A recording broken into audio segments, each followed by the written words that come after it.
বিসমিল্লাহির রহমানির রাহিম। Talk show পরিবর্তন বাংলাদেশ, সাপ্তাহিক নবদ্বীপ নিউজ ও নবদ্বীপ টিভি কানাডা থেকে বহুল প্রচারিত এই টক শো পরিবর্তন বাংলাদেশ। আজকে দর্শক শ্রোতাদের জন্য আমরা এমন একজন অতিথিকে হাজির করতে পেরেছি।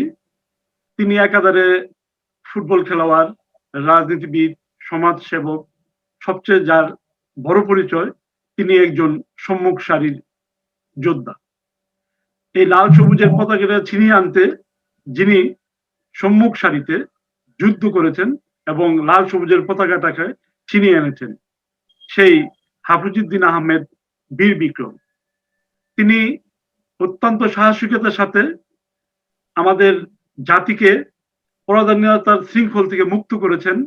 সত্যি একটি গৌরবের বিষয়। আমরা তাকে সাপ্তাহিক নবদ্বীপ নিউজ ও নবদ্বীপ টিভির পক্ষ থেকে সেলুট এবং অভিনন্দন জানাচ্ছি আজকের এই অনুষ্ঠানে উপস্থিত হওয়ার জন্য, তার মূল্যবান সময় দেওয়ার জন্য। জনাব হাফিজউদ্দিন আহমেদ বিক্রম, আপনাকে শুভেচ্ছা জানাচ্ছি নবদ্বীপ টিভির পক্ষ থেকে। ধন্যবাদ। নবদ্বীপ নিউজ এবং নবদ্বীপ টিভির সকল পাঠক এবং দর্শকদেরকে আন্তরিক শুভেচ্ছা জানাই। ধন্যবাদ। আমরা আজ আপনি অনেক টিভি শো এবং বিভিন্ন সামাজিক যোগাযোগ মাধ্যমে উপস্থিত হয়ে বিভিন্ন সময়ে বিভিন্ন বক্তব্য দিয়েছেন। আমরা আজ সেই ধরনের টক শো বা আলোচনা আমরা করতে চাই না, আমরা একটু পরিবর্তন আনতে চাই। আমরা আজ আপনার সাথে অত্যন্ত কথোপকথনের মতো একটি আলোচনার মতো করতে চাই, এবং যাতে করে নতুন প্রজন্ম এবং আমাদের যারা দর্শক শ্রোতা আছে নবদ্বীপ টিভি, তারা জানতে পারবে এবং জ্ঞান অর্জন করতে পারবে। আমি প্রথমে এই লাল সবুজ পতাকাটাকে ছিনিয়ে আনতে, দেশকে পরাধীনের হাত থেকে মুক্ত করতে আপনি যে সম্মুখ সারিতে যুদ্ধে অংশগ্রহণ করেছেন এবং বীর বিক্রম, আপনি এক বীর বিক্রম উপাধিতে ভূষিত হয়েছেন। তো আপনি যদি একটু স্মৃতিচারণ করেন আমাদের এই দেশটি মুক্ত করার জন্য, আপনার যে স্মৃতি আপনার মনে দাগ কেটে রয়েছে, সে স্মৃতিটা যদি একটু মন্থন করেন। 1971 মহান মুক্তিযুদ্ধ বাঙালি জাতির জন্য এক গৌরবময় উপাখ্যান। 71 মার্চে আমি যশোর ক্যান্টনমেন্টে অবস্থিত পাকিস্তান সেনাবাহিনীর ইস্ট বেঙ্গল রেজিমেন্টের প্রথম ব্যাটালিয়নে কর্মরত ছিলাম তরুণ ক্যাপ্টেন হিসাবে।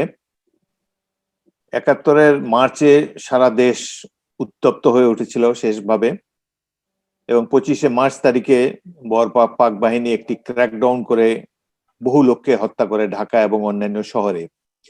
কিন্তু আমরা যশোরের সীমান্ত অঞ্চলে ট্রেনিং এ ব্যস্ত থাকায় এই গণহত্যার খবর পাইনি, এবং ইস্ট বেঙ্গল রেজিমেন্টের এই আমার ব্যাটালিয়ন ছাড়া আরো 4টি ব্যাটালিয়ন বাংলাদেশের তৎকালীন ইস্ট পাকিস্তানের বিভিন্ন শহরে কর্মরত ছিল। দ্বিতীয় ইস্ট বেঙ্গল জয়দেবপুরে, তৃতীয় ইস্ট বেঙ্গল সৈয়দপুরে, চতুর্থ ইস্ট বেঙ্গল ব্রাহ্মণবাড়িয়ায়, অষ্টম ইস্ট বেঙ্গল চট্টগ্রামে। তো 30 মার্চ তারিখে আমরা যখন যশোর ক্যান্টনমেন্টে আমরা ফিরে আসি গভীর রাত্রে, 30 মার্চ সকালে পাঠান ব্রিগেডিয়ার সর্দার আব্দুর রহিম দুরানি আমার ব্যাটালিয়ন অর্থাৎ 700 সৈনিকের যে সংগঠন প্রথম ইস্ট বেঙ্গলকে নিরস্ত্র করার নির্দেশ দেয়।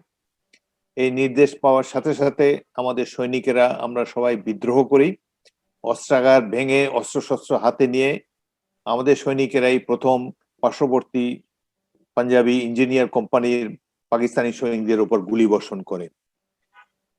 পাকিস্তানের 25 বছরে বাঙালিদের মনে অনেক ক্ষোভ ছিল, আমাদের ভোটের মূল্য ছিল না, আমরা পূর্ব পাকিস্তানিরা পশ্চিম পাকিস্তানিদের দ্বারা একটি কলোনির মতো শাসিত হয়ে আসছিলাম, সুতরাং মানুষের মনে ক্ষোভ ছিল অনেক। মার্চের 2 তারিখে ঢাকা বিশ্ববিদ্যালয়ের ছাত্ররা একটি স্বাধীন বাংলাদেশের পতাকা উড়িয়ে দেয় বটতলায়, এবং বাংলাদেশের ছাত্ররাই প্রথম দেশ স্বাধীনতার কথা গ্রামে গঞ্জে প্রচার করে। তাদের একটি স্লোগান সে সময় খুবই জনপ্রিয় হয়, বীর বাঙালি অস্ত্র ধরো, বাংলাদেশ স্বাধীন করো। এই স্লোগানের পরে তরুণ ছাত্র সমাজ টেকনাফ থেকে তেতুলিয়া পর্যন্ত ব্যাপ্ত জনপদে উদ্দীপ্ত হয়ে স্বাধীনতার মঞ্চে দীক্ষিত হয়। আমাদের সেনাবাহিনীর সদস্যদের মনের মধ্যেও অনেক ক্ষোভ ছিল যে একটি নির্বাচনে সংখ্যাগরিষ্ঠতা অর্জন করার পরও বাঙালিদের রাজনৈতিক দল আওয়ামী লীগকে ক্ষমতা দেওয়া হয়নি, এবং তৎকালীন নেতা বঙ্গবন্ধু শেখ মুজিবুর রহমানকে প্রধানমন্ত্রী রূপে তারা নিয়োগ দিতে স্বীকৃতি দিচ্ছিল না। জাস্টিস তো করা দূরের কথা, উল্টো রাষ্ট্র ক্ষমতা দেওয়া তো দূরে থাকুক, তারা বাঙালিদের উপরে, নিরীহ বাঙালিদের উপরে একটি হত্যাযজ্ঞ চালায়। যাই হোক, আমাদেরকে যখন নিরস্ত্র করে 30শে মার্চ তারিখের সাথে সাথে আমরা বিদ্রোহ করে পাকিস্তানিদের সাথে যুদ্ধ লিপ্ত হই। ইতিমধ্যে যেহেতু বাঙালিদের অন্যান্য ইউনিট ইস্ট বেঙ্গল রেজিমেন্টে বিদ্রোহ করেছে, পাকিস্তানিরা আমাদের বিদ্রোহের জন্য প্রস্তুত ছিল। তো তারা আমাদের উপর আক্রমণ করে। ক্যান্টনমেন্টের ভিতরে 8 ঘন্টা ব্যাপী একটি লড়াই হয়। এই যুদ্ধে আমাদের পক্ষে সেকেন্ড লেফটেন্যান্ট আনোয়ার হোসেন শহীদ হন এবং আমাদের গোলাগুলি শেষ হয়ে গেলে আমি 200 সৈনিক নিয়ে বেরিয়ে আসি ক্যান্টনমেন্ট থেকে। গুলি বৃষ্টির মধ্যে দিয়ে আমরা বেরিয়ে আসি, তার মধ্যে কেউ কেউ হতাহত হয়। আমি ভাগ্যক্রমে কোনো আহত হইনি। বাইরে এসে তখন দেখলাম যে, জানতে পারলাম যে সারা বাংলাদেশে মুক্তিযুদ্ধ শুরু হয়ে গিয়েছে। আমার ধারণা ছিল 30শে মার্চে আমি বোধহয় একমাত্র বাঙালি কর্মকর্তা যিনি বিদ্রোহ করেছেন পাকিস্তান সরকারের বিরুদ্ধে। আমি জেনে অত্যন্ত আনন্দিত হই যে সারা বাংলাদেশে মুক্তিযুদ্ধ শুরু হয়েছে এবং আমার জন্য it was a great sense of relief. যে আমরা তখনই প্রথম দিনই বুঝতে পেরেছি যে এটা আমরা ইতিহাসে যে আলজেরিয়া, ভিয়েতনাম, অন্যান্য দেশের মুক্তিযুদ্ধের কথা পড়েছি, বাংলাদেশেও সেই মহান মুক্তিযুদ্ধ শুরু হয়েছে এবং আমার মনে কোনো দ্বিধা ছিল না, কোনো সন্দেহ ছিল না যে আমরা অবশ্যই বিজয়ী হব। পরবর্তীকালে আমি যশোর এলাকাতে মে মাস পর্যন্ত যুদ্ধ করি। তারপরে জুন মাসে বাংলাদেশ সশস্ত্র বাহিনীর জেড ফোর্স নামে একটি ব্রিগেড গঠন করা হয়। ইস্ট বেঙ্গল রেজিমেন্টের 1ম, 3য় এবং 8ম ব্যাটালিয়নের সমন্বয়ে। এর কমান্ডার ছিলেন তৎকালীন মেজর জিয়াউর রহমান। তার নামের আদ্যক্ষর জেড দিয়েই এই ফোর্স জেড ফোর্স নামে পরিচিত হয়। মুক্তিযুদ্ধের ইতিহাসে এই জেড ফোর্স সবচেয়ে বেশি সাহসিকতা পদক অর্জন করে, বীর শ্রেষ্ঠ, বীর উত্তম, বীর বিক্রম, বীর প্রতীক সবচেয়ে বেশি। এবং আমার ব্যাটালিয়ন ইস্ট বেঙ্গলের 1ম ইস্ট বেঙ্গল, তারা সেনাবাহিনীর মধ্যে, মুক্তিবাহিনীর মধ্যে সবচেয়ে বেশি সাহসিকতা পদক অর্জন করে। কেবল পদক বেশি পেয়েছে তাই নয়, শহীদের সংখ্যাও আমাদের সর্বাধিক। আমরা বহু সম্মুখ সমরে পাকিস্তানি বাহিনীর বিরুদ্ধে লিপ্ত হয়েছি। আমি নিজেও 30শে জুলাই তারিখে কামালপুর আক্রমণে আহত হয়েছিলাম। আমার বন্ধু ক্যাপ্টেন সালাউদ্দিন সেখানে শহীদ হন। অনেক রক্ত এবং অনেক ত্যাগ তিতিক্ষার বিনিময়ে এই দেশটি স্বাধীন হয়েছে। যুদ্ধের শেষ ভাগে আমরা সিলেট অঞ্চলে যুদ্ধ করি। একটি উল্লেখযোগ্য অপারেশনের কথা আমি শ্রোতাদেরকে জানাতে চাই। 28শে নভেম্বর তারিখে জকিগঞ্জের গৌরীপুর নামক একটি স্থানে পাকিস্তানি বাহিনীর 31 পাঞ্জাব রেজিমেন্ট আমার পল্টন 1 ইস্ট বেঙ্গলের উপরে আক্রমণ চালায়। এই ভয়াবহ যুদ্ধের পর এই পাঞ্জাবি ব্যাটালিয়নটি ধ্বংস হয়ে যায়। তাদের ক্যাপ্টেন সরওয়ার আমাদের হাতে, মেজর সরওয়ার আমাদের হাতে নিহত হন এবং আমরা 26 জন পাঞ্জাবি সৈনিককে জীবিত অবস্থায় বন্দী করি। এই যুদ্ধ পরিচালনা করেছিলেন তৎকালীন মেজর জিয়াউর রহমান। একটি ঘটনা হলো, আমার বন্ধু ক্যাপ্টেন মাহবুব, তিনি একটি কোম্পানি কমান্ডার হিসাবে 100 গজ দূরে আরেকটি পরীক্ষায় বসে শত্রুর বিরুদ্ধে নিজের সেনা দলকে পরিচালনা করছিলেন। এমন সময় পাকিস্তানিদের একটি গোলা এসে তার 5-6 ফুট দূরে পড়ে, কামানের গোলা, এবং সাথে সাথে তিনি শহীদ হন। তার এই ট্রেঞ্চ বা পরীক্ষার 100 গজ পূর্ব দিকেই আমি এবং মেজর জিয়াউর রহমান একই ট্রেঞ্চে ছিলাম। এই গোলাটি যদি 100 গজ পূর্ব দিকে পড়তো তাহলে আমি এবং মেজর জিয়াউর রহমানের নাম শহীদের তালিকাভুক্ত হতো। যুদ্ধের মাধ্যমে আমি 3 জন বন্ধুকে হারিয়েছি, ক্যাপ্টেন সালাউদ্দিন, ক্যাপ্টেন মাহবুব এবং লেফটেন্যান্ট আনোয়ার। এবং 1ম ইস্ট বেঙ্গলের 100-র অধিক সৈনিক যুদ্ধক্ষেত্রে শহীদ হয়েছে। দেশের স্বাধীনতার জন্য 1971 সালে বাঙালিরা বীর বিক্রমে যুদ্ধ করেছে। তখনকার জনগণের মনোভাবই ছিল লড়াকু। আজকের বাংলাদেশ দেখলে বোঝার উপায় নাই যে এরা যোদ্ধার জাতি বা 71-এ এরকম মরণপণ যুদ্ধ করেছে। আজকে সব দেখলে মনে হয় যে বাঙালিরা একটি মৃতপ্রায় জাতিতে পরিণত হতে চলেছে। 71-এর রণাঙ্গনের সেই শৌর্যবীর্যের কাহিনী এখন হয়তো ইতিহাসের পাতাই আছে। আরেকটি জিনিস, আমরা মুক্তিযুদ্ধে হিসাবে অনেক দুঃখবোধে আক্রান্ত হই যে এখন মুক্তিযুদ্ধের সময় মুক্তিযোদ্ধার সংখ্যা ছিল 80,000, এখন এটি 2.5 লাখে পরিণত হয়েছে। ভুয়া মুক্তিযোদ্ধারা প্রকৃত মুক্তিযোদ্ধাদের চাইতে সংখ্যায় 2.5 গুণ বেশি হয়ে গিয়েছে। কালো একটি কোট পরলেই এখন সে মুক্তিযোদ্ধা হয়ে যায়। প্রত্যেকের নামের আগেই দেখি বীর মুক্তিযোদ্ধা। যে কোনো রকমের শরণার্থী হয়ে পশ্চিম বাংলায় প্রবেশ করেছে, আগরতলায় প্রবেশ করেছে, সেই বীর মুক্তিযোদ্ধা খেতাবটি লিখে ফেলে। এবং আজকেও একটি দুঃখজনক ঘটনা দেখলাম যে Z force commander major Ziaur রহমানের বীর উত্তম খেতাবটি এই সরকার কেড়ে নেওয়ার সিদ্ধান্ত নিয়েছে। আমরা যারা জেড ফোর্সের সৈনিক, আমরা যারা জিয়াউর রহমানের অধীনে যুদ্ধ করেছি, একই সাথে মৃত্যুর মুখোমুখি যুদ্ধ করেছি, আমাদের জন্য এটি অত্যন্ত দুঃসংবাদ। রাজনৈতিক ষড়যন্ত্র এবং রাজনৈতিক প্রতিহিংসার বহিঃপ্রকাশ এই ধরনের জিয়াউর রহমানের খেতাব ছিনিয়ে নেওয়া, এটি অত্যন্ত লজ্জাস্কর। এর ফলে মুক্তিযুদ্ধই বিতর্কিত হলো এবং যে বীর বিক্রমে বাংলার তরুণ সমাজ আপামর আবাল বৃদ্ধ বনিতা যুদ্ধ করেছিল, এটি তাদের উপরে একটি চপেটাঘাত। 50 বছর পরে এই ধরনের অ্যাকশন নেওয়া অত্যন্ত দুঃখজনক। এটি মুক্তিযোদ্ধাদেরকে অপমানিত করা হয়েছে। যাই হোক, 16 ডিসেম্বর তারিখে 14 ডিসেম্বর তারিখে আমরা চা বাগানের মধ্যে দিয়ে সিলেট শহরে প্রবেশ করি এবং 14-15 2 দিন তুমুল যুদ্ধ হয় পাক বাহিনীর বিরুদ্ধে সিলেট শহরে এমসি কলেজ এলাকাতে। এবং ভারতীয় বাহিনীর আগেই আমরা মুক্তি বাহিনীর প্রথম ইস্ট বেঙ্গল মেজর জিয়ার নেতৃত্বে সিলেটে প্রবেশ করি। পাকিস্তানিদের সাথে সারাদিন ব্যাপী যুদ্ধের পর তাদেরকে পরাভূত করি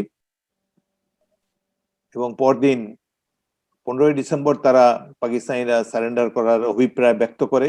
16 ডিসেম্বর বীরের বেশে আমরা সিলেট শহরের রাজপথ কাঁপিয়ে আমরা জেড ফোর্সের সৈনিকেরা, প্রথম ইস্ট বেঙ্গল রেজিমেন্টের দুর্দর্শ লড়াকু সৈনিকেরা আমরা রাজপথে নেমে আসি এবং 16 ডিসেম্বর যে যুদ্ধ শুরু করেছিলাম যশোর ক্যান্টনমেন্টে 30 মার্চ তারিখে, সেটি সাফল্যের সাথে সমাপ্তি দেখতে পেলাম 15 মার্চ সিলেট শহরে।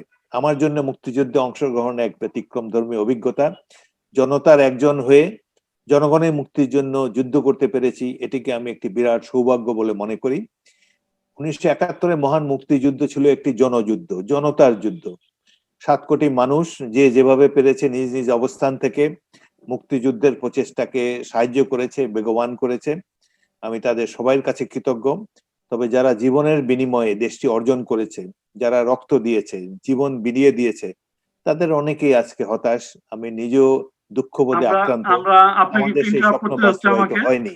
আমরা আসবো সেই বিষয়ে। আমি আরেকটি প্রশ্নে যাচ্ছি। সে প্রশ্নটি হলো যে আপনারা যে স্বপ্ন, যে আকাঙ্ক্ষা, যে ইচ্ছা নিয়ে দেশে যুদ্ধ করেছেন জীবনকে বাজি রেখে, সেই স্বপ্ন কি আপনি মনে করেন সফল হতে যাচ্ছে না সফল হয়েছে? আমার মনে হচ্ছে এবং আমার মতো অনেক মুক্তিযোদ্ধাই মনে করে যে স্বপ্ন এবং আদর্শ ধারণ করে আমরা মুক্তিযুদ্ধে অংশ নিয়েছিলাম, তার অনেকটাই বাস্তবায়িত হয়নি। আমরা ভৌগোলিক স্বাধীনতা পেয়েছি, একটি ভূখণ্ড পেয়েছি, কিন্তু যে আদর্শ, যে স্বপ্ন ধারণ করেছি একটি সমৃদ্ধ বাংলাদেশের, যেখানে সাম্য এবং মানবিক মূল্যবোধের মর্যাদা থাকবে, যেখানে প্রতিটি মানুষের মৌলিক অধিকার নিশ্চিত করা হবে, যেখানে মানুষ একে অন্যের সাথে মানুষে মানুষে কোনো বিভাজন থাকবে না, প্রতিটি মানুষের কাজ জন্য সুযোগের সমতা থাকবে, সেই ধরনের স্বপ্নের বাংলাদেশটি ধীরে ধীরে ধীরে ধীরে হারিয়ে যাচ্ছে। মুক্তিযুদ্ধের মূল চেতনা মোটেই বাস্তবায়িত হয়নি। দেশ আজকে, মুক্তিযুদ্ধ ছিল মূলত গণতন্ত্রের জন্য যুদ্ধ। 71 যুদ্ধটি গণতন্ত্র প্রতিষ্ঠার যুদ্ধ। অত আজকের বাংলাদেশে গণতন্ত্র নির্বাচনে মানুষের ভোটাধিকার নেই। যেই পাকিস্তানিরা আমাদের ভোটাধিকারকে মূল্য দেয়নি বলেই তো আমাদেরকে অস্ত্র ধারণ করতে হয়েছে। আজকে আমাদের নিজ দেশে জনগণ ভোট কেন্দ্রে যেতে পারে না, তাদের ভোটাধিকার নাই। এবং ভোটে ইলেকশনে কারচুপি, ভোট রিগিং কি একটি শিল্পে পরিণত হয়েছে বর্তমানে। সাধারণ মানুষকে ভোটাধিকার বঞ্চিত করা যে কত বড় অপরাধ বর্তমান শাসক গোষ্ঠী সেটি উপলব্ধিও করে না। এটি অত্যন্ত দুঃখজনক যে গণতন্ত্র নাই, আইনের শাসন নাই, বাক স্বাধীনতা নাই, মনোভাব প্রকাশ করতে পারে না। আমরা সবাই ভয়ের সংস্কৃতির মধ্যে বসবাস করি। আজকের কিশোর তরুণরা ভয়ের সংস্কৃতির মধ্যে দিয়ে বড় হয়ে উঠছে এবং মুক্তিযুদ্ধের মাধ্যমে যে পরিবর্তন সূচিত হয়েছিল, যেই চেতনা ধারণ করে অসংখ্য মানুষ মুক্তিযুদ্ধে অংশগ্রহণ করেছে, ধীরে ধীরে তা হারিয়ে যেতে বসেছে এবং দুঃশাসন ক্রমেই আমাদেরকে গ্রাস করছে। রাজনীতির হয়েছে ব্যাপক দুর্বৃত্তায়ন। এই ব্যাপক দলীয়করণের ফলে সুযোগের সমতাও, নাগরিকদের সুযোগের সমতাও এখন আর দেখা যাচ্ছে না। সুতরাং আমরা অনেকটাই হতাশ। ধন্যবাদ। আমি আরেকটি সম্পূরক প্রশ্ন করতে চাই। আমাদের অনেক দর্শক শ্রোতা প্রশ্ন আপনি যখন আসবেন আমাদের টিভিতে শুনতে পেয়ে কিছু প্রশ্ন আমাদেরকে দিয়েছে। যেমন একটি এখানে আপনারা সামরিক বাহিনী থেকে যুদ্ধে অংশগ্রহণ করেছেন। মুক্তিযুদ্ধে যারা ছিল মুক্তিযোদ্ধা তারা সম্মুখ সারিতে আপনাদের সাথে কাঁধে কাঁধ মিলিয়ে যুদ্ধ করেছেন। আরেকটি পর্যায়ে মুজিব বাহিনী। এই ৩ টার মধ্যে আপনি মানে কিভাবে তুলনামূলক করবেন? মুজিব বাহিনীর কার্যক্রমটা কি ছিল? মুক্তিযোদ্ধাদের কার্যক্রম কি ছিল?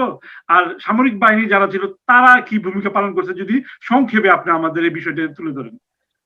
মুক্তিবাহিনীর কয়েকটি অংশে বিভক্ত ছিল। সবচাইতে বড় বা যুদ্ধক্ষেত্রে যারা এফেক্টিভ ভূমিকা রাখতে সক্ষম হয়েছে, মূল বাহিনী যেটি, সেটিকে বলা হতো নিয়মিত বাহিনী। এর মধ্যে ছিল ইস্ট বেঙ্গল রেজিমেন্টের ৬টি ব্যাটালিয়ন, এর মধ্যে কিছু ইপিআর বাহিনী। ইপিআর এবং ইস্ট বেঙ্গল রেজিমেন্টের সৈনিকদেরকে নিয়ে গঠিত হয়েছিল নিয়মিত বাহিনী। এই নিয়মিত বাহিনীর অন্তর্ভুক্ত ছিল বেশ কয়েক হাজার ছাত্র, যুবক, যাদেরকে আমরা ১-২ মাসের ট্রেনিং দিয়ে যোদ্ধায় পরিণত করেছিলাম। এটি হলো মূলত নিয়মিত বাহিনী।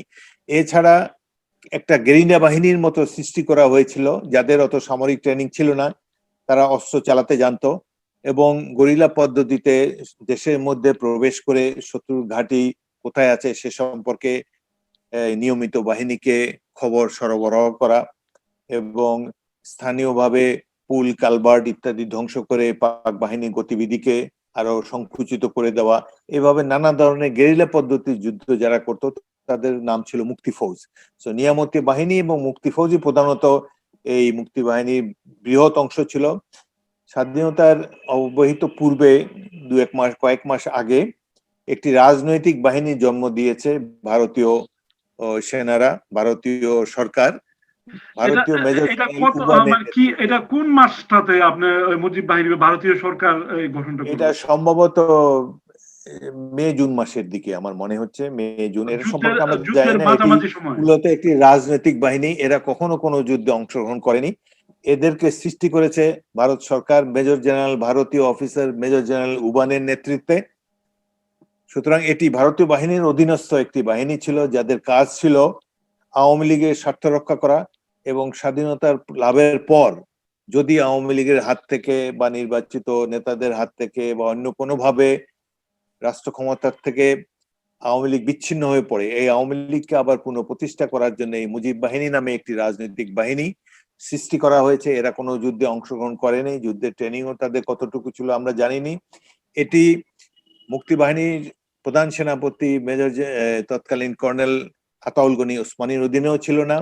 এমনকি যে সিভিল সরকার আমাদের ছিল, একটি স্বাধীন বাংলাদেশ সরকার, জনাব তাজউদ্দিন আহমদ যার প্রধানমন্ত্রী ছিলেন, সৈয়দ নজরুল ইসলাম যার অ্যাক্টিং প্রেসিডেন্ট ছিলেন, এদের নিয়ন্ত্রণেরও বাইরে ছিল। এটি সম্পূর্ণভাবে ভারতীয়দের দ্বারা গঠনকৃত, ভারতীয়দের নিয়ন্ত্রিত একটি বাহিনী, যাদের উদ্দেশ্য ছিল রাজনৈতিক। দেশ স্বাধীন করার জন্য এরা কোনো ভূমিকা রাখেনি। এটি হলো মুজিব বাহিনীর পরিচয়। তো এখনো তারা নিজেদেরকে বীর মুক্তিযোদ্ধার দাবি করে, আমরা নীরব দর্শকের মতো তাকিয়ে থাকি। আরেকটি প্রশ্ন না করলেই না, আপনারা সম্মুখ সারিতে যুদ্ধ করলেন, আমাদের একজন প্রধান সেনাপতিও ছিল লেফটেন্যান্ট কর্নেল আতাউল গনি ওসমানী।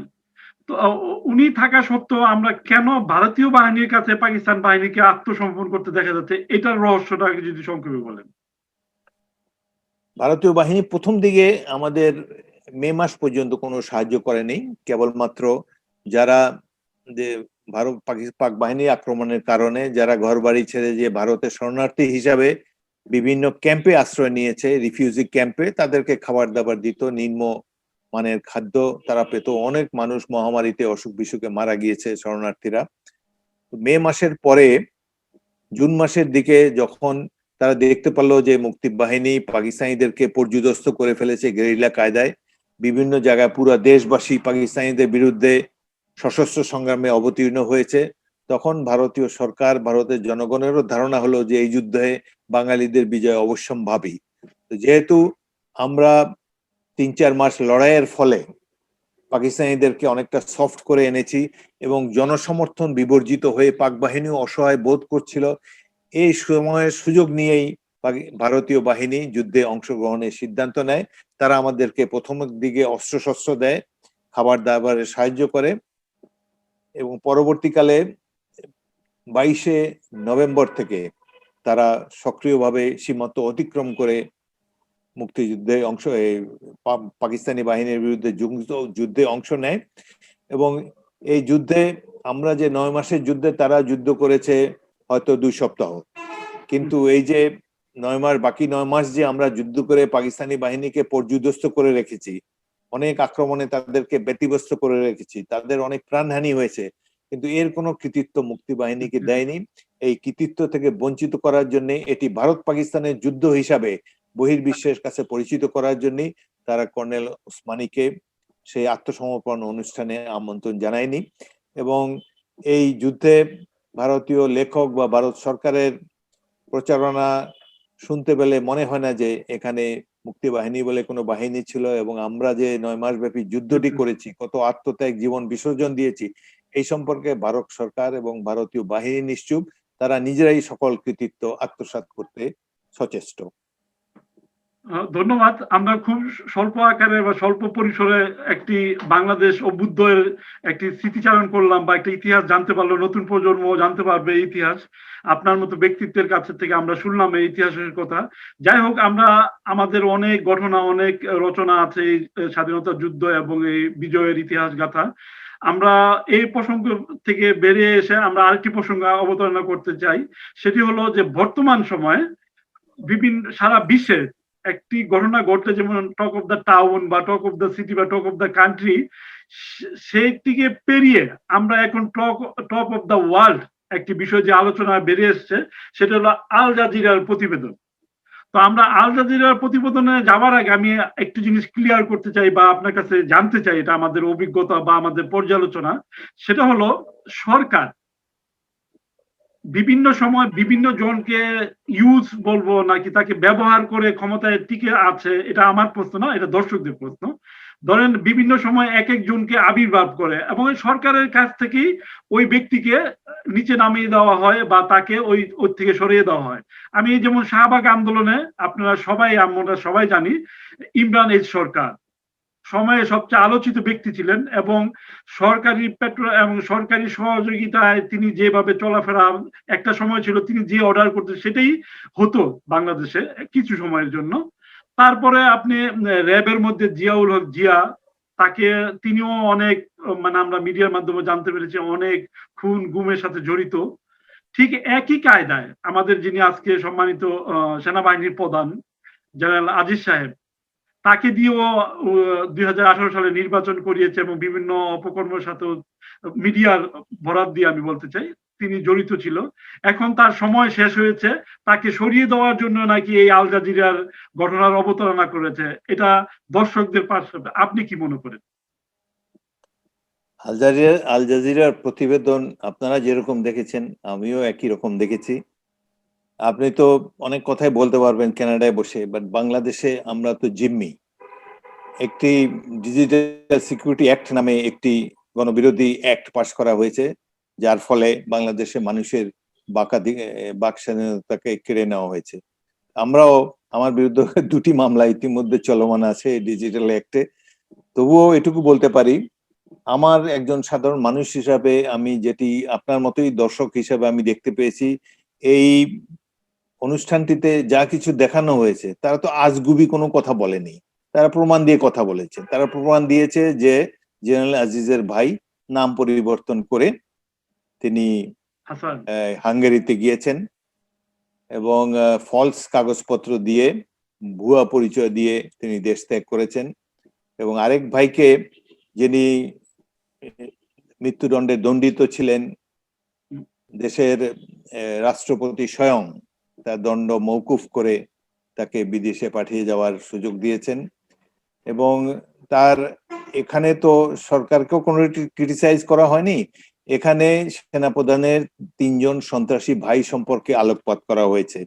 এবং তারা যে বর্তমানে অনেক প্রভাবশালী, তারা দেশে ব্যবসা বাণিজ্য করতে পারে, উচ্চতম মহলের সাথে তাদের সংযোগ আছে, কিভাবে তারা বিপুল অর্থকরীর মালিক হয়েছে, কিভাবে একের পর এক ব্যবসা প্রতিষ্ঠান খুলছে, এসব জিনিস আমরা এই প্রতিবেদনে দেখতে পেরেছি। বাংলাদেশ সরকার থেকে প্রতিবাদ করা হয়েছে, বলা হয়েছে এই, কিন্তু বাংলাদেশের কোনো পত্র পত্রিকায় ওই যে প্রতিবেদনটি প্রকাশ করা হয়েছে সে সম্পর্কে কোনো কথা বা তার কোনো সচিত্র প্রতিবেদন আমরা দেখতে পাইনি, কেবল সরকারের বক্তব্যটাই আমরা শুনতে পাচ্ছি। এটা যে কোনটা ভুয়া কোনটা মিথ্যা এই ব্যাপারে সরকার বলেনি, এবং সবকিছু তো দালিলিক প্রমাণ এবং কেবলমাত্র ওই সন্ত্রাসী ভাইয়ের বক্তব্য নয়, তার কাগজপত্র, তার পাসপোর্ট, তার আইডি সবকিছুই, নাম পরিবর্তন কিভাবে করেছে তার মুখেই অনেক কথা শোনা গিয়েছে, তার অর্থবিত্তের কাহিনীও শোনা গিয়েছে, বাংলাদেশকে পুলিশ বাহিনী এবং অন্যান্য বাহিনীকে কিভাবে তারা অপরাধের কাজে তারা ব্যবহার করছে এই সম্পর্কে বক্তব্য শুনেছি। তবে আমি মনে করি এ বিষয়ে একটি তদন্ত হওয়া উচিত, কারণ এর ফলে বাংলাদেশের, শুধু বাংলাদেশের ভাবমূর্তি নয়, আমাদের প্রিয় সেনাবাহিনীর ভাবমূর্তিও অনেকটা লঙ্ঘিত হয়েছে। আমি ব্যক্তিগতভাবে অনেক দুঃখবোধে আক্রান্ত, কারণ এই সেনাবাহিনীর প্রতিষ্ঠাকালীন একজন সদস্য আমি। 1971 সালে আমরা 25 জন অফিসার এই সেনাবাহিনীকে গড়ে তুলেছিলাম। মুক্তিবাহিনী আমরাই সৃষ্টি করি, আমরাই হাজার হাজার যুবককে ট্রেনিং দিয়ে মাঠে নামিয়েছি, একটি সেনাবাহিনী গঠন করেছি। এই সেনাবাহিনী অত্যন্ত গর্বের ধন আমাদের।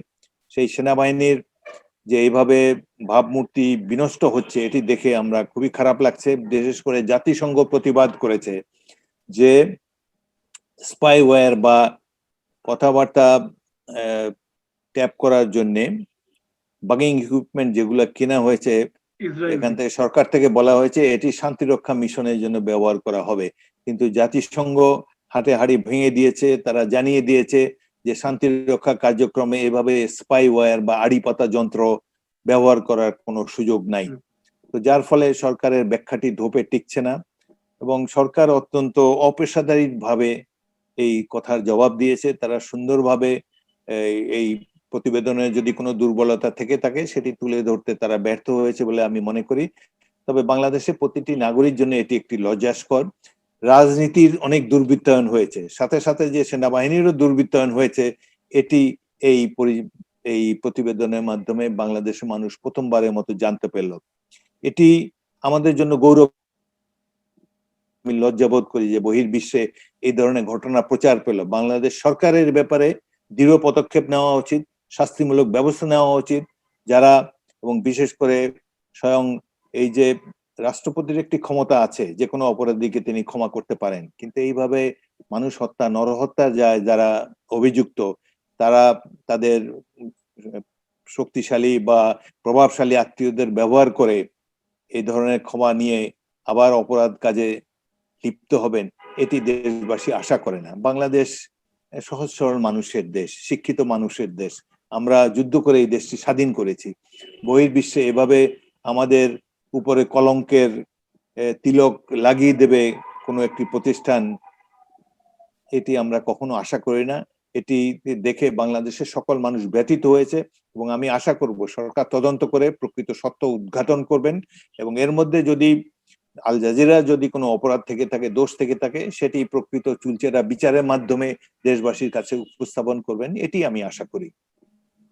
ধন্যবাদ। আমি ওই প্রশ্নটা আবার করতে চাচ্ছি যে অনেকে বলছে আপনার বাংলাদেশ সরকার বা সেনাবাহিনী থেকে করেছে এটা উদ্দেশ্য প্রণোদিত বা এটা ভিত্তিহীন এই জাতীয়। অনেকে দেখছে এটা একটা ষড়যন্ত্র, বা অনেকে দেখছে এইভাবে যে এই বর্তমান সরকার তাদেরকে সরিয়ে দেওয়ার জন্য, জেনারেল আজিজকে বিশেষ করে, তার সময় শেষ বা তাকে আর ইউজ করা যাচ্ছে না, তাকে সরিয়ে দেওয়ার জন্য নাকি সরকারের পক্ষ থেকে এই ঘটনা হয়েছে। এটা কতটুকু সত্য আপনি মনে করেন? আমি একজন ক্ষুদ্র রাজনৈতিক কর্মী, সেনাবাহিনী ছেড়ে এসেছি ৪৫ বছর আগে। এই বর্তমান সেনাপ্রধান বা অন্যান্য যারা জেনারেল সিনিয়র অফিসার আছে তাদের সাথে আমার পরিচয়ও নাই, ক্যান্টনমেন্টে যাইও না। আমি রাজনীতি করি, আমার এলাকার বাসীর সাথে মিলেমিশে আছি। তো সুতরাং কি কারণে যে এটি করা হলো এটি আমার পক্ষে বলা খুবই মুশকিল, এটি আমার বোধগম্য নয়। তবে এটি উপলব্ধি করতে পারি যে বাংলাদেশের সকল স্তরে এখন দুর্নীতি একেবারে জাঁকিয়ে বসেছে। দলীয়করণ চরম ভাবে প্রচারিত হচ্ছে, দলীয়করণের ফলে জনজীবনে নাভিশ্বাস উঠেছে, প্রত্যেকটি সরকারি প্রতিষ্ঠান ধ্বংস হয়েছে। নির্বাচন কমিশন বলেন বা আইন কমিশন, যা বিচার বিভাগ, সব ক্ষেত্রে দুর্নীতি এবং দলীয়করণের প্রভাব আমরা লক্ষ্য করছি। আশা করেছিলাম সেনাবাহিনী বোধহয় এর বাইরে থাকবে, কিন্তু সেনাবাহিনী সেনাপ্রধান সম্পর্কে যেসব বক্তব্য শুনলাম তাতে সেনাবাহিনীর ভাবমূর্তিও কালিমা লিপ্ত হয়েছে। এটি আমাদের সবার জন্য একটি লজ্জাস্কর বিষয়। সুতরাং এ নিয়ে আর বিশেষ বলার কিছুই নেই। এই অবস্থা পরিবর্তন চাই, আমরা দেখতে চাই। কেন এটি করা হয়েছে, এটি যারা এই নাটক যারা রচনা করেছেন হয়তো তারাই বলতে পারবেন। আমি একজন আম পাবলিক হিসাবে এ সম্পর্কে আমার ধারণা নাই। এখন আবার অনেকে ধারণা করছে সেনাবাহিনী প্রধান নাকি দেশে আর ফিরে যাবে না, অন্য আরেকজনকে দায়িত্ব দেওয়া হবে। এ বিষয়ে কি আপনি বলতে পারেন? আমার মনে হয় না, এটি আমার পক্ষে কমেন্ট করা মুশকিল। তবে এটা বুঝি যে বাংলাদেশের এর চেয়ে লজ্জাস্কর কিছু ঘটলেও বাংলাদেশের মানুষ চুপ করে বসে থাকবে। আমরা একটি মৃত জাতিতে পরিণত হয়েছি। বার্মাতে যে মিয়ানমারে যে সামরিক আইন কয়েকদিন আগে জারি করা হলো, গতকাল দেখেন 1 লক্ষ লোক, সিভিলিয়ান 1 লক্ষ সাধারণ মানুষ রাস্তায় নেমে বিক্ষোভ করেছে। বাংলাদেশে এই যে এতদিন ধরে বাংলাদেশে যে গণতন্ত্র নাই, মানুষ ভোট দিতে পারছে না, বছর পর বছর অগণতান্ত্রিক শাসন চলছে, নির্বাচনের আগে একটি দল মেজরিটি পেয়ে, কই কোনো মানুষের তো প্রতিবাদ দেখি না। অর্থাৎ বাঙালিদের মধ্যে এখন সেই পরিবর্তন বা যে সঠিক পথে চলার যে স্পৃহা, যে প্রতিবাদী কণ্ঠস্বর লক্ষ্য করেছি, সেটি এখন অতীতের ইতিহাস মাত্র। বাংলাদেশের জনগণ হয়তো আরো অনেক কিছু সহ্য করবে, যেটি আমাদের জন্য পরবর্তীকালে দুঃখের কারণ হবে। ধন্যবাদ। আমরা আল জাজিরার প্রতিবেদন সম্বন্ধে স্বল্প সময়ে আমরা আলোচনা করলাম বা জানতে পারলাম। যাই হোক, এবার আসি আমাদের যে আশা আকাঙ্ক্ষা নিয়ে এদেশ মুক্তিযুদ্ধ করেছে বা পরাধীনতার শৃঙ্খল থেকে মুক্তি পেয়েছে, তার প্রধান ছিল যে নির্বাচন এবং একটি গণতান্ত্রিক রাষ্ট্র ব্যবস্থা। সেটা আমরা পাই নেই, দুর্ভাগ্য আমাদের। এবং আমরা যারা বাংলা ভাষাভাষী যারা আছে দেশে এবং বিদেশে, তারা সবাই মনে করে যে বাংলাদেশের নির্বাচন ব্যবস্থা পুরাপুরি ভেঙে পড়েছে। এবং এর থেকে উত্তরণের উপায় আপনি কি মনে করেন? আপনি সঠিক বলেছেন, বাংলাদেশের নির্বাচনী ব্যবস্থা বর্তমানে ভগ্নদশা। আমি আমার নিজে প্রথমেই নির্বাচন পরিচালনা করবে নির্বাচন কমিশন, এবং এই নির্বাচন কমিশনের ভূমিকা হওয়া উচিত ফুটবল মাঠের রেফারির মতো। তিনি দুই দলকে আইন কানুন মানতে বাধ্য করবেন এবং নিরপেক্ষভাবে খেলাটি পরিচালনা করবেন। কিন্তু দেখা যাচ্ছে যে বর্তমান নির্বাচন কমিশন নিজেই বর্তমান শাসক গোষ্ঠীর আজ্ঞাবহ। এটি আওয়ামী লীগের অঙ্গ সংগঠন ছাড়া আর কোনো কিছুই নয়। এদের মধ্যে অভাব রয়েছে ব্যক্তিত্বের, অভাব রয়েছে সততার। তারা নিরপেক্ষতা তো মোটেই নেই তাদের মধ্যে। নির্বাচনের সময় যেসব কথা তারা বলে, এটি অনেকেরই হাসির উদ্রেক করে। যেমন প্রধান নির্বাচন কমিশনার বলেছেন যে আমেরিকা যুক্তরাষ্ট্রের বাংলাদেশের নির্বাচন কমিশনের কাছ থেকে শিক্ষা নিতে হবে, কত তাড়াতাড়ি তারা রেজাল্টই আউট করে দেয়। কোথায় আমেরিকা যুক্তরাষ্ট্র, ট্রাম্পের মতো লোক কত চেষ্টা করেছে ক্ষমতায় টিকে থাকার জন্য, তার দলীয় ব্যক্তিরাই তাকে ত্যাগ করেছে। পেনসিলভেনিয়ার গভর্নর, পেনসিলভেনিয়ার যে ইলেকশন অথরিটি, তারা কিন্তু রিপাবলিকান দলের ছিল। তারা সবাই বলেছে না, কোনো ভোট রিগিং হয় নাই। ট্রাম্প চেষ্টা করেছে, বাট ট্রাম্প কোনো সাহায্যই পায়নি, তার দলের সিনেটররা তার বিরুদ্ধে ভোট দিচ্ছে। সুতরাং আইনের শাসন সেখানে আছে, অথচ বাংলাদেশের এই নির্বাচন কমিশন বিশ্বের মধ্যে সবচেয়ে দুর্নীতিগ্রস্ত এবং সবচেয়ে অনিরপেক্ষ নির্বাচন কমিশন, যারা একটি রাজনৈতিক দলের অঙ্গ সংগঠন হিসাবে বা পেটোয়া বাহিনী হিসাবে কাজ করতে অভ্যস্ত, তারা এই ধরনের কথা বলে। আমি আমার নির্বাচনের অভিজ্ঞতা দেই। আমি 6টি নির্বাচনে বিজয়ী হয়েছিলাম এবং সর্বশেষ 3টি নির্বাচনে নিজের ভোট দিতে পারিনি। 2018 সালের যে নির্বাচন হয়েছে, সেখানে আমার নির্বাচনী এলাকা লালমোহনমুক্ত অজুবুদ্দিন ভোলার 2টি থানায়। আমি প্রথম দিন লঞ্চে উঠতে গিয়েছি, লঞ্চটাই ভেঙে দিয়েছে। সদরঘাটে গিয়ে দেখি যে লঞ্চে আমি যাব, সেই লঞ্চটি সন্ত্রাসীরা ভেঙে দিয়েছে, লঞ্চকে নদীর ওই পারে নিয়ে গিয়েছে। সেদিন লঞ্চে যেতেই পারিনি, ফিরে আসলাম। পরের দিন আবার পুলিশ এসকর্ট নিয়ে লঞ্চে করে গেলাম এবং লালমোহনে আমার নির্বাচনী এলাকায় আমার বাসভবনে প্রবেশের পর সন্ত্রাসীরা আমার বাসাটি ঘিরে রেখেছে 15 দিন। ঘর থেকেই বেরোতে পারিনি। পুলিশ এবং আওয়ামী লীগের সন্ত্রাসীরা মিলিতভাবে আমাকে অবরুদ্ধ রেখেছে। শুধু আমি নই, আমার পাশের 2টি যে নির্বাচনী এলাকা চরফেশানে এবং বোরহানউদ্দিনে, সেখানেও আমাদের 2 প্রার্থী অবরুদ্ধ ছিল। এবং নির্বাচনের দিন আমি ভোট দিতে বেরোবো, তখন পুলিশ আমাকে বলে যে আপনার নামে মামলা হয়েছে গত রাত্রে, আপনি ইউ আর আন্ডার অ্যারেস্ট। তো আমার নামে শুনতে পেলাম যে ডিজিটাল সিকিউরিটি অ্যাক্টে একটা মামলা হয়েছে এবং আমাকে গ্রেফতার করা হয়েছে। তখন আমি চিফ ইলেকশন কমিশনারের সাথে যোগাযোগ করি। তিনি প্রথমে ফোন ধরেননি, পরে টেক্সট মেসেজ পাঠালে তিনি ডিসি কে জানিয়েছেন যে একজন প্রার্থীকে যদি গ্রেফতার করা হয় তাহলে নির্বাচন প্রশ্নবিদ্ধ হবে। তো ডিসি আমাকে ফোন করে বলে যে ঠিক আছে, আপনাকে আমরা বিকালে পাঠিয়ে দেব, কিন্তু মামলাটি রয়ে গেছে, আজও সেই মামলায় আমি হাজিরা দিয়ে যাচ্ছি। সুতরাং নির্বাচন ভোট তো দিতে পারিনি, নির্বাচনের দিনও আমাকে একটা মিথ্যা মামলায় জড়িত করা হয়েছে। এই হলো বাংলাদেশের নির্বাচন। 6 বার নির্বাচিত হয়ে নিজের ভোটটি পর্যন্ত দিতে পারি না। নির্বাচনী ব্যবস্থা কতখানি দুর্নীতিগ্রস্ত হলে, কতখানি আজ্ঞাবহ বশংবদ হলে এই ধরনের নির্বাচনী ব্যবস্থা কায়েম হতে পারে। বাংলাদেশের নির্বাচন কমিশন এবং বাংলাদেশের নির্বাচনী ব্যবস্থা জাতির জন্য এক কলঙ্ক। বিশ্ববাসী সবাই জানে যে বাংলাদেশে গণতন্ত্র নাই এবং এই নির্বাচন কমিশন নামের প্রতিষ্ঠানটি কেবলমাত্র সরকারের এবং একটি রাজনৈতিক দলের স্বার্থ রক্ষার প্রতিষ্ঠান। তো এর থেকে উত্তরণের উপায়টা কি? আপনি বাংলাদেশকে ডিজিটাল বাংলাদেশ বলে ফেনা তুলে সবাই। তো এই ডিজিটাল বাংলাদেশের রূপ কি এই ধরনের নির্বাচন ব্যবস্থা? আপনি জেনে খুশি হবেন হয়তো, কানাডাতে নির্বাচন যেটা হয় বা আমরা যেভাবে আমরা অভ্যস্ত, কানাডাতে প্রবাসীরা যারা দেখে নির্বাচন ব্যবস্থাটা কিভাবে হয়, ধরেন আপনার কাছে একটি আইডি কার্ড বা ড্রাইভিং লাইসেন্স যাই থাকে, one piece of ID card, ওই আইডি কার্ডটি যদি পাঞ্চ করে বা ভোট কেন্দ্রে যায়, তার পুরো ডাটা বা যে কোনো আপনি চাকরি বা আপনার পুলিশ রিপোর্ট ওই আইডি কার্ডের মাধ্যমে স্ক্র্যাচ করলেই আপনার সমস্ত তার ডাটা চলে আসে। বাংলাদেশ তো দীর্ঘদিন যাবত করে দাবি করে আসছে যে ডিজিটাল বাংলাদেশ, এবং এই নির্বাচন পদ্ধতি যদি চেঞ্জ করতে হয়, আমি মনে করি আইডি কে আরো উন্নত করতে হবে, এবং আমাদের যে আইডি কার্ড আছে বাংলাদেশের, সেই আইডি কার্ডকে ডেভেলপ করে তার ব্যবহার বা তার যে প্রচলন যেভাবে করা উচিত, বহির্বিশ্বে যেভাবে করছে সেভাবে যদি ফলো করে, তাহলে যদি আপনি পরিবর্তন সম্ভব। আপনি কি মনে করেন সেটা? আমি কানাডার ব্যবস্থা সম্পর্কে জানি, আমি আপনাদের দেশে কানাডায় গিয়েছি। আপনারা ভাগ্যবান যে পৃথিবীর সেরা দু একজন রাষ্ট্রনায়কের মধ্যে একজন জাস্টিন ট্রুডো, আপনাদের দেশের প্রধানমন্ত্রী, এবং সেখানে আইনের শাসন পুরোপুরি বিদ্যমান। আমাদের দেশে এই আইডি কার্ডের মধ্যে এটিকে যদি আরো আধুনিক করা হয়, এতে কোনো ফল উদয় হবে না, কারণ এই আইডি কার্ডটি যারা ব্যবহার করবে সেই ব্যবহারকারীদের মধ্যেই রয়েছে যত সমস্যা।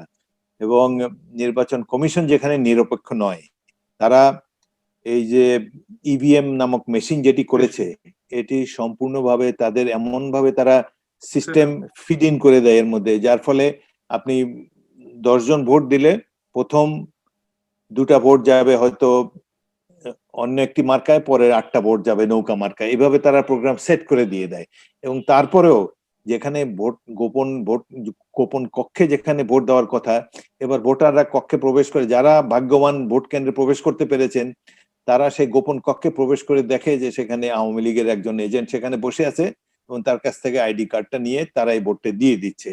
এবার অনেক কমপ্লেইন্ট এসেছে এবং নির্বাচন কমিশন বলে যে খুব ভালো নির্বাচন হয়েছে। সর্বশেষ যে Chittagong city corporation, Chattogram city corporation নির্বাচনে যেখানে মানুষ 70-80% লোক ভোট দিয়ে আসে সব সময়, এবার ভোট দিয়েছে শতকরা সরকারি হিসাবে 22 ভাগ।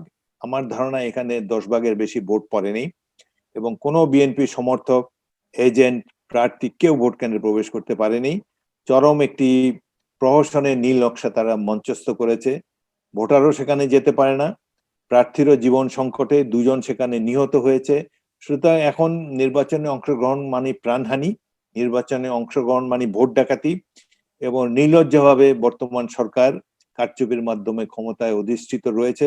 এবং নির্বাচন কমিশন তারা দলকানা, তারা এই দলকে জিতাবার জন্যই তারা এই কাজ করে এবং এদের অনেক দুর্নীতি তথ্য ইদানিং পত্রপত্রিকায় প্রকাশিত হয়েছে। কিভাবে সরকারি অর্থ বা বাজেটে দেওয়া অর্থ তারা কিভাবে বক্তৃতা দিয়ে কোটি কোটি টাকার মালিক হয়ে যান।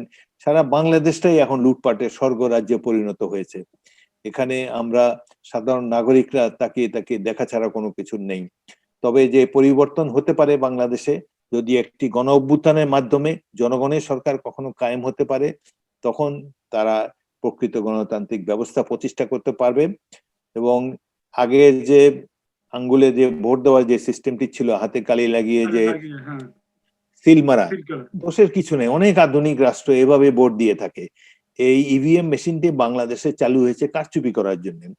কোন ক্ষেত্রে কারচুপি নেই? যেখানে রাষ্ট্রীয় কোষাগারের টাকা লোপাট হয়ে যায়, স্টেট ব্যাংকের টাকা চুরি হয়ে যায়, প্রত্যেকটি ব্যাংকে অধিকাংশ ব্যাংক লুটপাট করে নিয়ে গেছে সরকার দলীয় চালাক ব্যক্তিরা, এবং আপনাদের কানাডায় অনেক লোক, এক প্রশান্ত কুমার, সে পিকে হাওলাদার, ইতিমধ্যেই পিকে হাওলাদার। প্রশান্ত পিকে হাওলাদার 3,500 কোটি টাকা সেখানে নিয়ে গেছে। আরো মেজর ব্যাপার হলো তারা 80 জন গার্লফ্রেন্ড পাওয়া গেছে, যাদের একজনকে সে কোটি কোটি টাকা দিয়েছে। লুটপাটের মহোৎসব চলছে বাংলাদেশে, এবং সবকিছুই ক্ষমতাসীন দলের সাহায্য সহযোগিতা নিয়ে ক্ষমতাসীন দলের নেতাকর্মীরা এইসব কর্মকাণ্ড করে যাচ্ছেন। কতদিন এটা চলবে এটি দেখার জন্য আমরা অপেক্ষায় আছি। তবে ধ্বংসের দ্বার প্রান্তে এসে দাঁড়িয়েছে, যেখানে ব্যাংক সমূহ লুট হয়ে গিয়েছে, অর্থনীতি বিপর্যস্ত, যেখানে 100 টাকার জিনিস 1000 টাকায় কিনতে হয়, যেখানে একটি পর্দার দাম 36 লাখ টাকা, পদ্মা সেতু যেখানে 3 ভাগের 1 ভাগ মূল্যে করা যেত সেখানে 2/3 তারা লুটপাট হচ্ছে সেখানে। সুতরাং এই দেশে এখন আর ন্যায়ভিত্তিক কোনো কিছু হচ্ছে না। শুধুমাত্র সরকারি দলের কর্তা ব্যক্তিরা বাংলাদেশকে উন্নয়নের রোল মডেল হিসেবে প্রচার করছেন। কোন দিকের লুণ্ঠনের এবং ধর্ষণের রোল মডেল ছাড়া অন্য কোনো ক্ষেত্রে উন্নয়নের কোনো রোল মডেল তো আমরা দেখতে পাই না। ঢাকা শহরে যদি 1 ঘন্টা বৃষ্টি হয় তাহলে দেখবেন যে রাস্তায় কোমর পর্যন্ত পানি জমে গিয়েছে।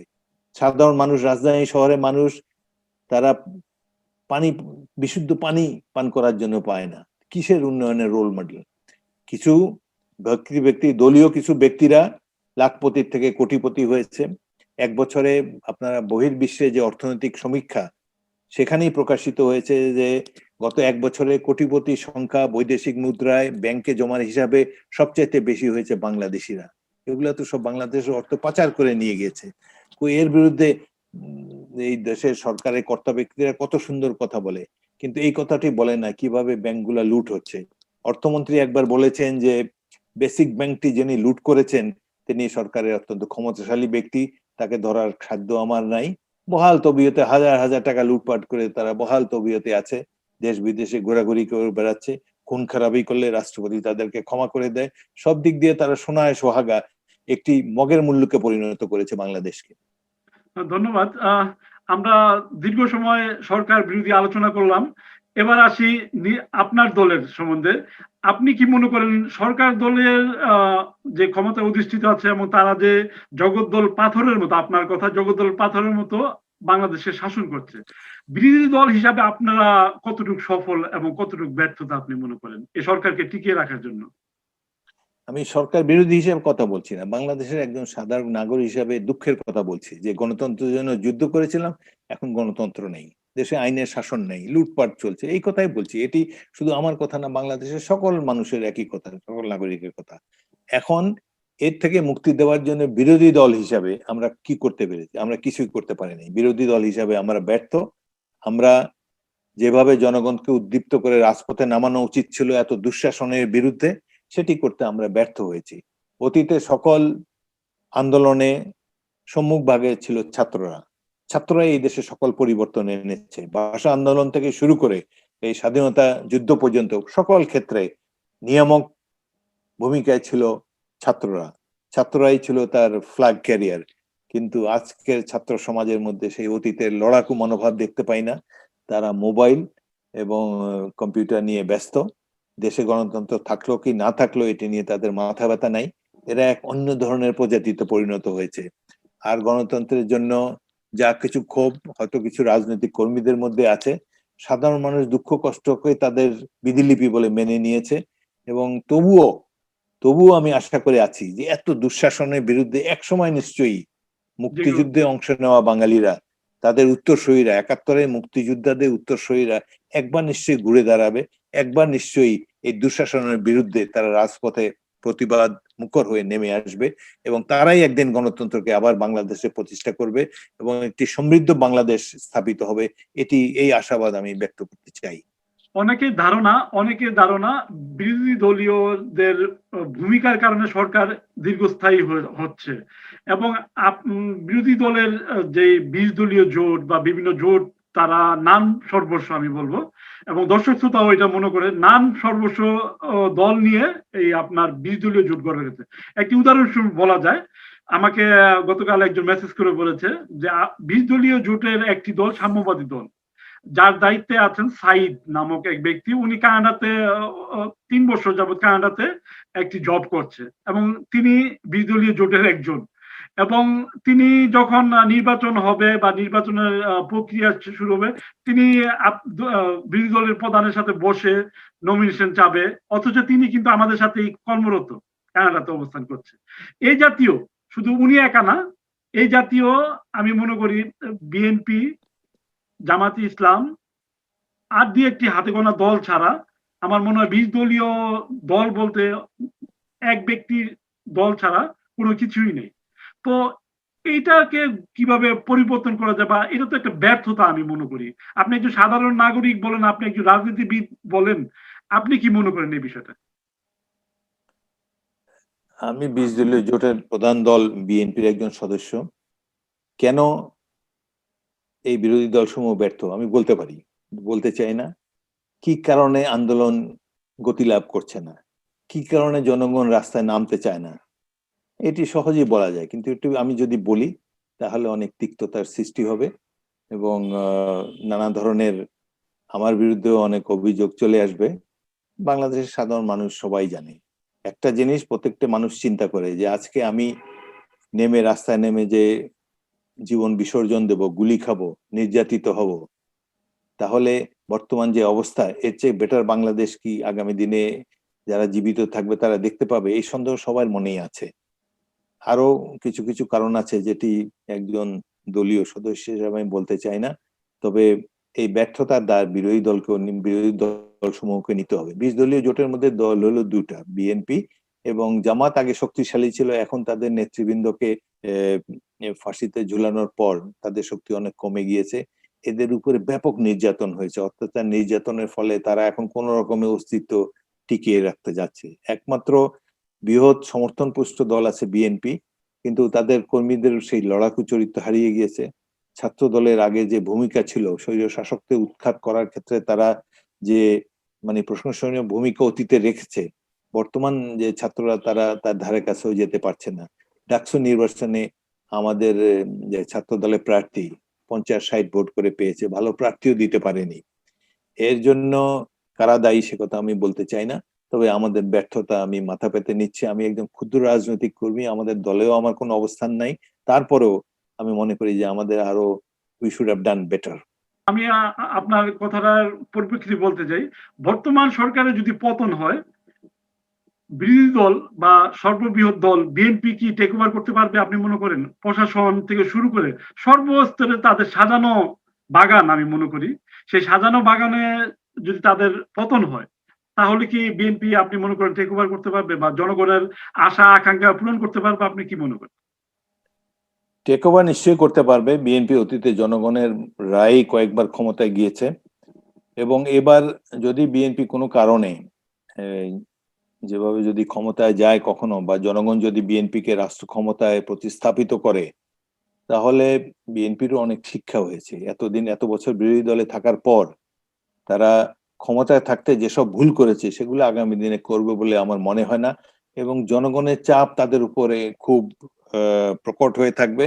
তারপর এই এই যে আওয়ামী লীগের এই ধরনের মানে আয়রন কার্টেন ভেঙে, বা এই আওয়ামী লীগের এই দুঃসহ শাসন ব্যবস্থার অবসান যদি হয়, তাহলে বিএনপিরও একটা তাদের সামনে একটা এক্সাম্পল থাকবে যে সীমা লঙ্ঘন করলে কি হয়, সেজন্য বিএনপিও শাস্তির জন্য প্রস্তুত থাকবে। এজন্যই আমার মনে হয় যে বিএনপি যদি এবার ক্ষমতায় যেতে পারে, অতীতে যেসব ভুল ভ্রান্তি করেছে সেগুলোর থেকে তারা দূরে থাকবে বলে আমি আশা করি। আরেকটি জিনিস হলো যে বিএনপির প্রধান অ্যাসেট হলো বেগম খালেদা জিয়া। তিনি তার যে রাজনৈতিক অভিজ্ঞতা আছে এবং সারা দেশে যে ব্যাপক জনপ্রিয়তা আছে, তিনি যদি শক্তভাবে নিজের জনপ্রিয়তাকে ব্যবহার করেন, তিনি যদি